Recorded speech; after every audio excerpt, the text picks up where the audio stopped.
Be me, 32-year-old woman. I'm someone who stands up for what's right, especially when it comes to workplace equality and holding people accountable. Spent years navigating corporate culture where men got promoted faster, spoke over women in meetings, took credit for our ideas, learned to document everything, call out microaggressions, make sure my voice was heard. Became the person other women came to when they faced discrimination or uncomfortable situations. Felt like I was making a real difference, being the change I wanted to see. Then Samuel joined our team as a senior analyst. Mid-30s, came from a competitor firm, immediately got a salary I'd been denied twice. Of course he did.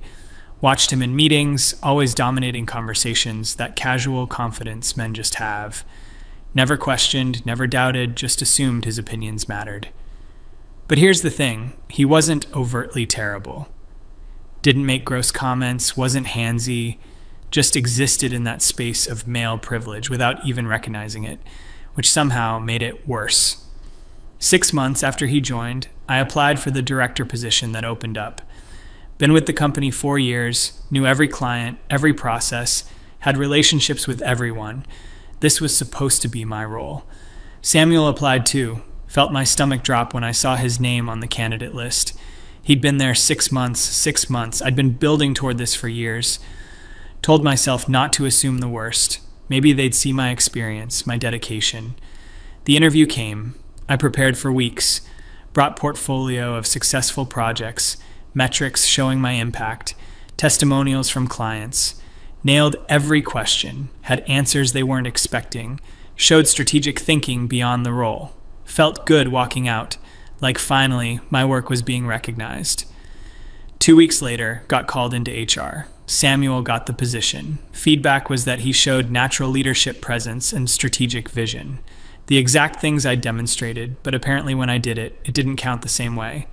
Asked what I could improve for next time. Got vague answers about executive presence and gravitas. Code words, always code words. Went home and cried for 3 hours.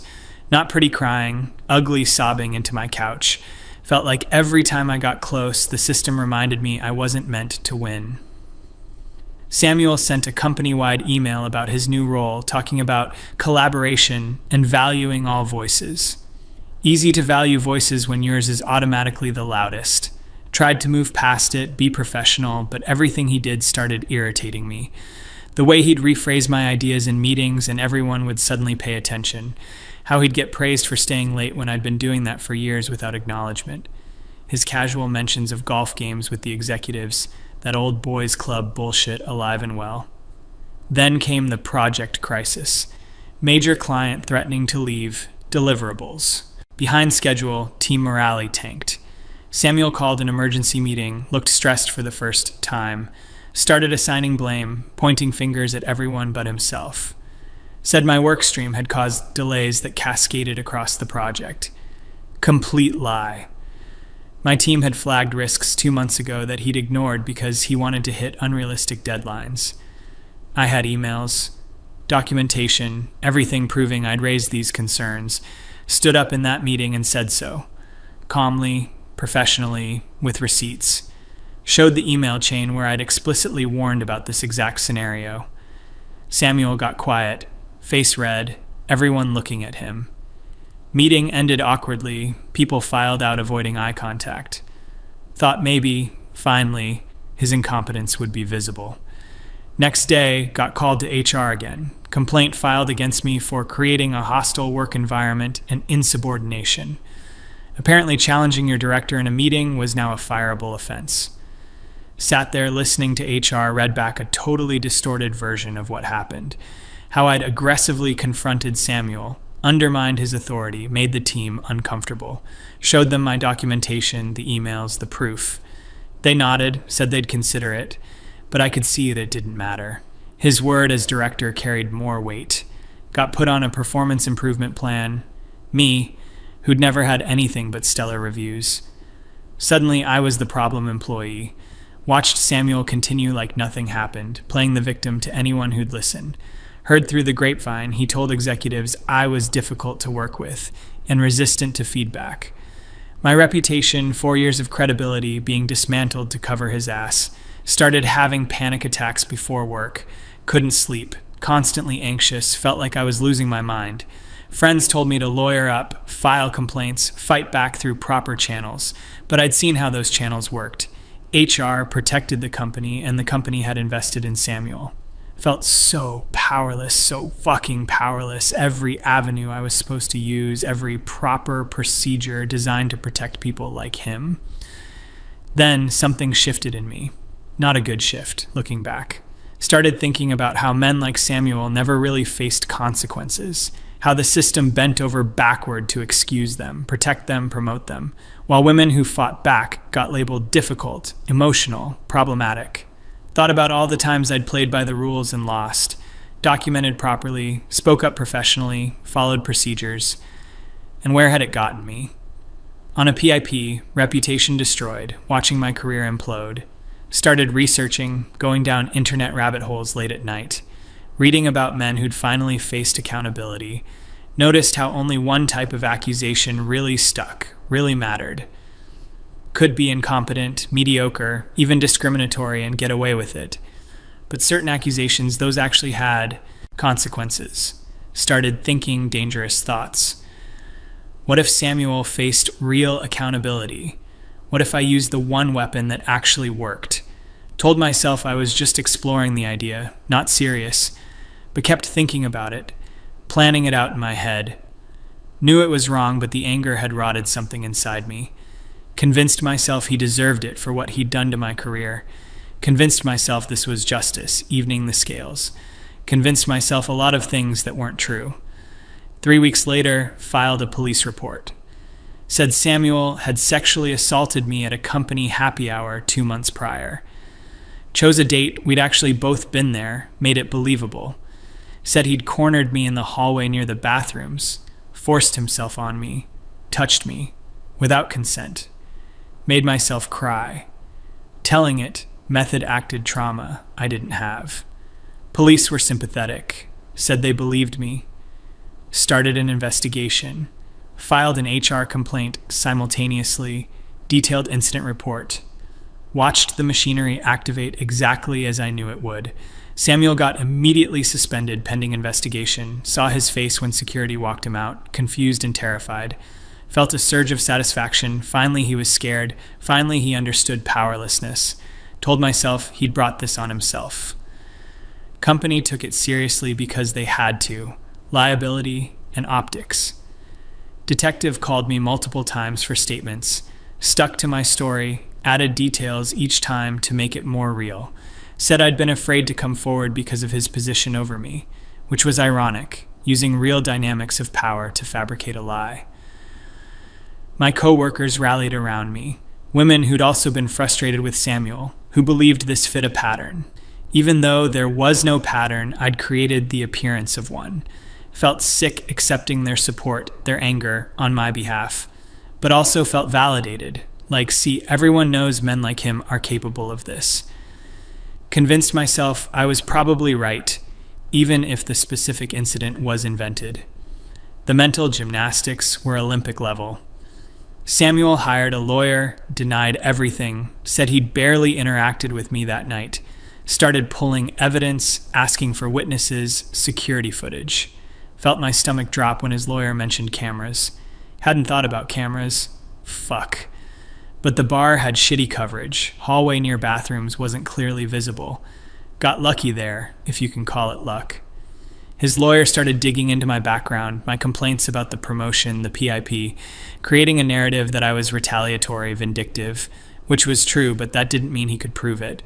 Saw articles about the case in local business news. Rising director accused of sexual assault by colleague.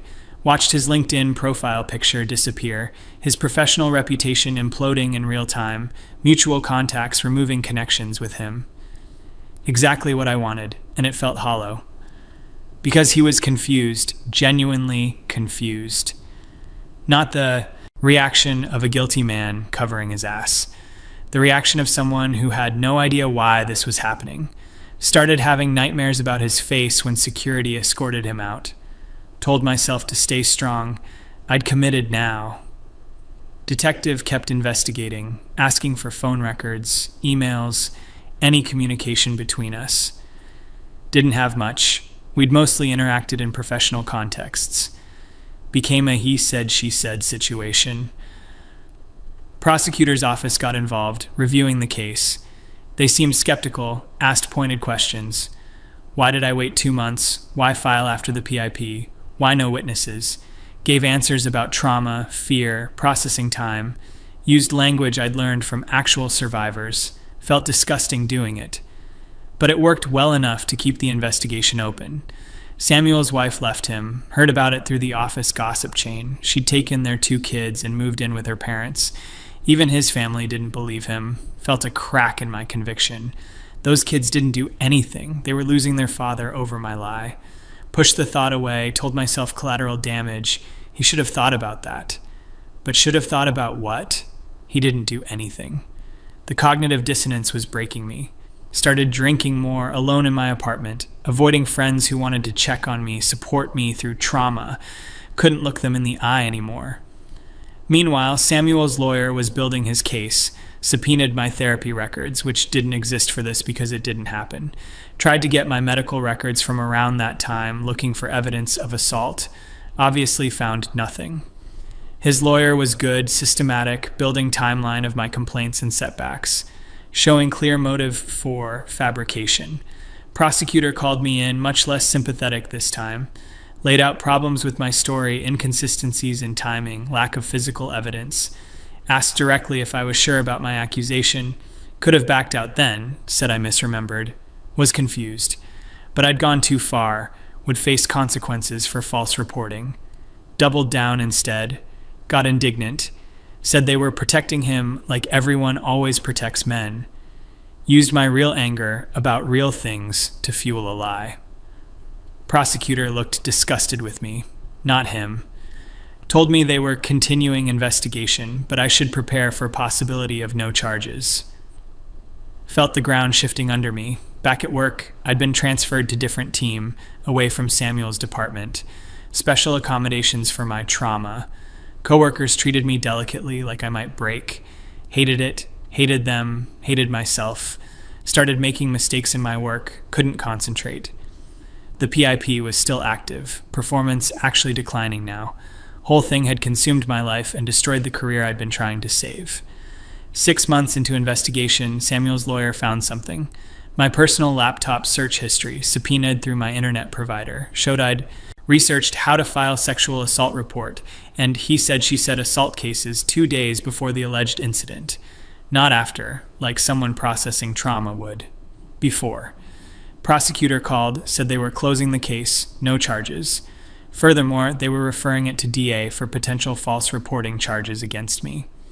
My hands shook holding the phone. Asked what that meant, she said I could face criminal charges myself. Up to 3 years in prison in this state. Hung up and threw up in my trash can. Samuel's lawyer sent letter to my employer with the evidence. Got called to HR. They had the search history, the prosecutor's statement. Asked if I wanted to explain. Couldn't, just sat there silent. Terminated for cause, effective immediately. Violation of code of conduct, making false accusations, damaging company reputation. Walked out with a box of my desk items, 4 years gone. No severance, no references, reputation destroyed in the industry. Samuel was reinstated with full back pay and public apology from the company. Saw the announcement email on my phone before they killed my access. He didn't even want to come back, negotiated an exit package instead. Took a role at another firm, fresh start, away from the catastrophe I'd created.